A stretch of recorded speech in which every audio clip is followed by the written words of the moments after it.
Good morning. I'd just like to thank everyone who has been doing these devotionals. I've found them very encouraging in these strange times.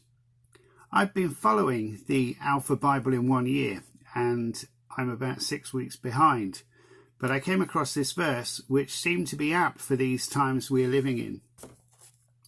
It's from Psalm 18 verse 19, where David writes, "He brought me out into a spacious place. He rescued me because he delighted in me." Earlier in the psalm, David tells us that he has been confined by threats and dangers which had hemmed him in. We've all felt hemmed in and confined by the threat and danger of the coronavirus over the last few months.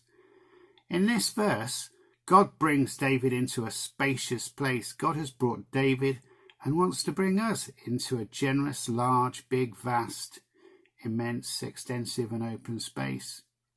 I've been fortunate and blessed to be able to walk along the prom, walk round Sefton Park and cycle to Pickering's pasture, and I've even discovered an ancient wood, one of only two in Merseyside, about a mile from where I live. I find that the natural world reminds me of the power, creativity and love of God. It's strange to think how God knew when he created birds that one day I would be captivated by hearing birdsong, something that is amazingly wonderful and that I take for granted in normal times. However, I would like to be able to visit family and friends, go to church, attend concerts and films again, travel to the lakes or Wales, and there is a sense of loss in not being able to do those things. We miss our physical freedom, but when God brings us into his spacious place, it is not just physical.